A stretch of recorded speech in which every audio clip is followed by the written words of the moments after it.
नमस्कार, मैं हूं आपके साथ मयंक मिश्रा। आज 27 तारीख है और देखिए इस वक्त दो तीन बेहद अहम खबरें आ रही हैं।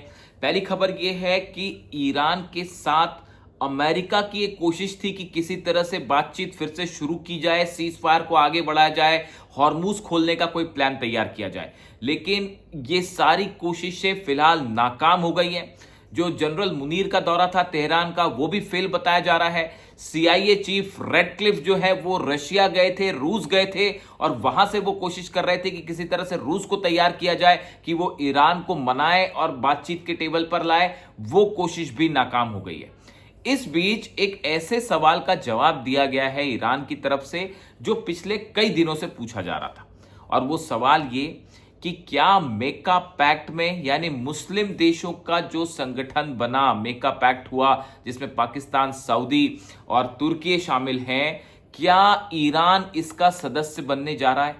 क्या ईरान इसे ज्वाइन करेगा? ये वो सवाल है जो पिछले एक हफ्ते से सोशल मीडिया में लगातार वायरल हो रहा था। तमाम लोग इसे जानना चाहते थे क्योंकि खबर भी ये आई थी कि ईरान के पास ये ऑफर आया है कि आप जो है वो मुस्लिम नेटो जो संगठन बना है, मेका पैक्ट, इसको ज्वाइन कर लीजिए। हालांकि इसके लिए इस पर ऑफिशियली कोई बयान नहीं आया, ना तुर्की का, ना पाकिस्तान का, ना सऊदी का। लेकिन एक बड़ा इंटरेस्टिंग डेवलपमेंट हुआ। मोहसिन रजाई साहब एक इंटरव्यू के दौरान उनसे यह सवाल पूछे गए, ईरान की नेशनल सुप्रीम सिक्योरिटी काउंसिल के सचिव मोहसिन रजाई साहब, इनसे यह सवाल पूछा गया कि क्या ईरान मेका पैक्ट ज्वाइन करेगा? मुस्लिम देशों का जो संगठन है, क्या ईरान उसे ज्वाइन करना चाहेगा? देखिए, इसका जवाब में मोहसिन रजाई साहब ने तीन चार बातें कही हैं और बेहद अहम बात कही।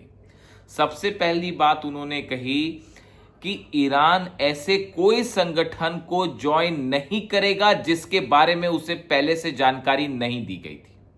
देखिए, ये इन्होंने बहुत ही अच्छा पॉइंट रखा है। मोहसिन रजाई साहब का कहना ऐसा है, मोहसिन रजाई कह रहे हैं, मतलब ईरान कह रहा है, ईरान ये कह रहा है कि आपने जब ये पैक्ट साइन किया, सऊदी ने, पाकिस्तान ने और तुर्की ने, क्या ये पैक्ट साइन करने के पहले ईरान को इसके बारे में कोई जानकारी दी गई थी?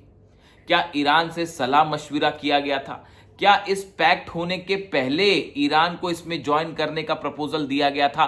नहीं दिया गया था। तो जिस संगठन को बनाने के पहले ईरान से सलाह मशविरा नहीं किया गया, ईरान को जानकारी नहीं दी गई, ईरान ऐसे किसी संगठन को ज्वाइन नहीं करेगा। यानी सीधी सी बात है, ईरान ने इस मुस्लिम नेटो के संगठन को सिरे से ज्वाइन करने से मना कर दिया है। ईरान ने कहा है कि जितने देश हैं इनसे सिक्योरिटी पर चर्चा हो रही है, रीजनल जो मुद्दे हैं उन पर चर्चा होगी, तमाम अलग अलग मुद्दों पर डिस्कशंस होंगे, लेकिन मुस्लिम देशों के इस संगठन को, नेटो को, जो नेटो कहला रहा है, इस्लामिक नेटो कहला रहा है, इसको ईरान नहीं ज्वाइन करेगा।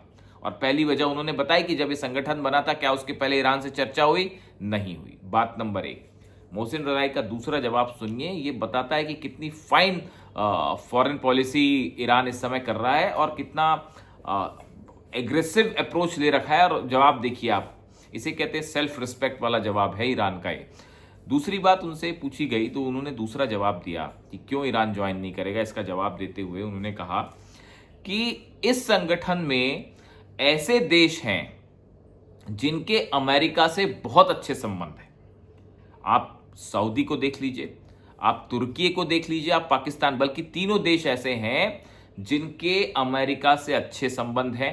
F-35 देने की बात हो रही है तुर्की को, वही F-35 जिससे अली खामने साहब को एसासिनेट किया गया, राइट? F-35 जेट से हमले किए गए थे अली खामने साहब पे, अब वही F-35 जेट तुर्की को देने का प्रोग्राम कर रहे हैं डोनाल्ड ट्रंप। लगातार एर्दोगान से उनकी बातें होती रहती है। दूसरी बात, सऊदी जो है वो हमेशा से एलाय रहा है अमेरिका का, इसमें कोई शक नहीं है। जितने हथियार हैं, फाइटर जेट्स हैं, डिफेंस सिस्टम है सऊदी में, वो सब के सब अमेरिका के लगाए हुए हैं। पूरी दुनिया इस बात को जानती है। अभी जब ईरान पर हमले हुए तो सऊदी के बेसिस का इस्तेमाल हुआ, इसको भी पूरी दुनिया जानती है। इसके कोई सबूत पेश करने की जरूरत नहीं है। एयरप्लेन्स जो है वो सऊदी के पोर्ट से टेक ऑफ कर रहे थे ईरान पर हमला करने के लिए, रिफ्यूलिंग जेट्स जो है वो सऊदी में उतर रहे थे। और इतना ही नहीं, अब तो अमेरिका और डोनाल्ड ट्रंप के प्लान के तहत सऊदी ने हमला भी कर दिया हूती पे। जबकि अंजाम अच्छे से जानते हैं, इस बात को अच्छे से जानते हैं कि हूती जो है वो ईरान का एलाई है और हमेशा से ईरान हूती के साथ खड़ा रहा है।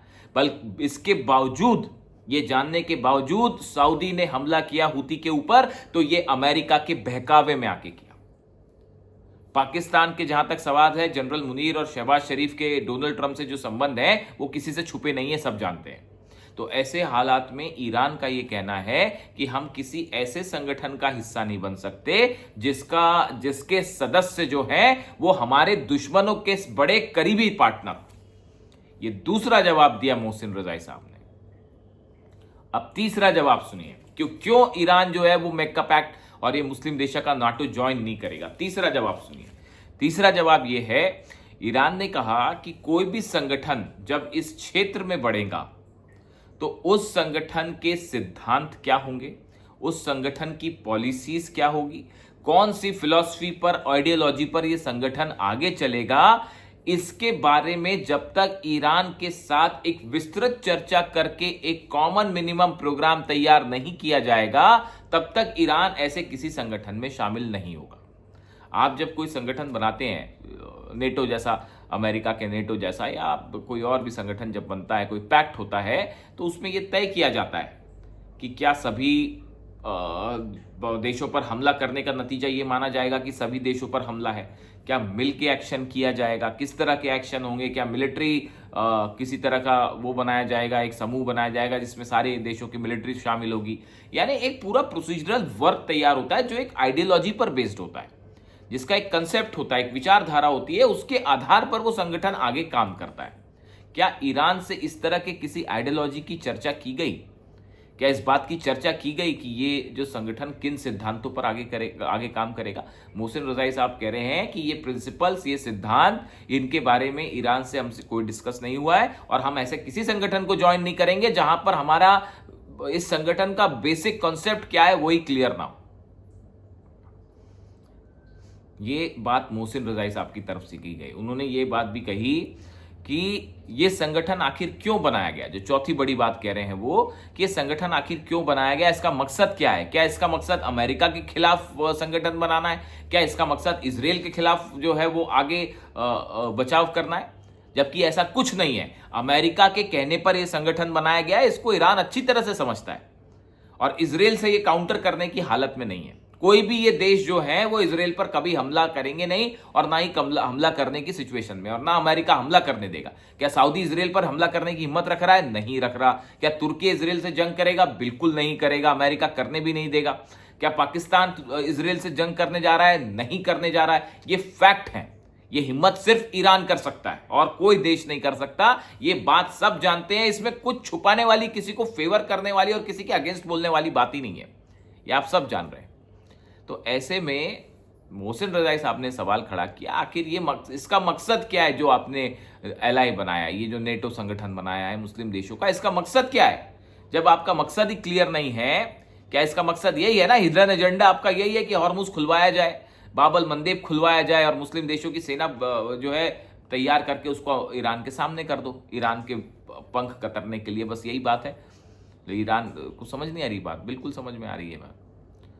इसके अलावा देखिए उन्होंने एक और अहम बात कही। उन्होंने एक अहम बात ये कही कि ये जो मुस्लिम नेटो का कॉन्सेप्ट है, इस मुस्लिम नेटो के कॉन्सेप्ट में, इसमें देखिए जो देश शामिल हैं, जो इनके सदस्य हैं, उनके जो संबंध अमेरिका से हैं, उन संबंधों के बाद इस मुस्लिम नेटो की जो मंशा है उस पर विश्वास नहीं किया जा सकता। ये बात उनके इंटरव्यू का जो लब्बुल लुबाब निकल के सामने आया कि ये एक ऐसा संगठन है मुस्लिम इस्लामिक नेटो जिसके एम्स क्या है, जिसके पीछे की मंशा क्या है, इस पर अब ईरान विश्वास नहीं कर सकता, क्योंकि ये अमेरिका के प्रभाव से बना हुआ, अमेरिका के दिशा निर्देश पर बना हुआ संगठन है, जो कि सिर्फ इसलिए बनाया गया क्योंकि आप समझ रहे हैं कि ईरान को कर्टेल किया जाए और मुस्लिम देशों की सेना बना दी जाए। तो ये सऊदी तुर्की के पीठ पर बंदूक रख के ट्रंप ने चलाने की कोशिश की है। तो ये इस तरह की प्लानिंग है। तो ऐसे में क्या ईरान इस पर भरोसा कर सकता है? ये खुद ही उन्होंने, मोहसिन रजाई साहब ने सवाल पूछा कि ये जो वर्तमान सिचुएशन है इसमें क्या ईरान इस संगठन पे भरोसा कर सकता है अगर कोई भी मुद्दा कल को खड़ा हो जाए? ऐसे समय में क्या तुर्की अमेरिका को फेवर नहीं करेगा? क्या सऊदी अमेरिका को फेवर नहीं करेगा? क्या पाकिस्तान अमेरिका को फेवर नहीं करेगा? 100% करेगा। और यहां जहां तक इसराइल के अगेंस्ट होने वाली बात है, ये सिर्फ एक दिखावा है और कुछ नहीं है। ईरान इस बात को अच्छी तरह से समझता है। तो ये 4-5 पॉइंट सामने रखे मोहसिन रजाई साहब ने और उन्होंने ये जवाब दे दिया कि हम इस मेका पैक्ट को ज्वाइन नहीं करने जा रहे।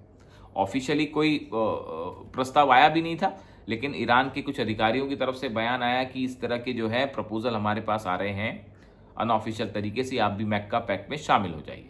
तो अब ईरान ने इसका जवाब दे दिया है, ईरान मेका पैक्ट ज्वाइन नहीं करेगा। बात नंबर 1।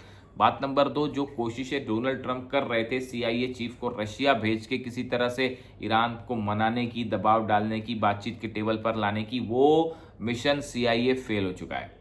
उसी तरह मुनीर को तेहरान भेजा गया था अपने तमाम प्रपोजल्स लेके, ईरान ने उन्हें ठुकरा दिया है, ईरान ने मानने से मना कर दिया है। ऐसे हालात में हॉर्मुज बंद है, लाल सागर बंद है, बाब अल मंदेब बंद है और जो मूवमेंट बता रहे हैं सेना के हथियारों के, मिसाइल्स के, ईरान एक बड़ी जंग की तैयारी में जुट चुका है।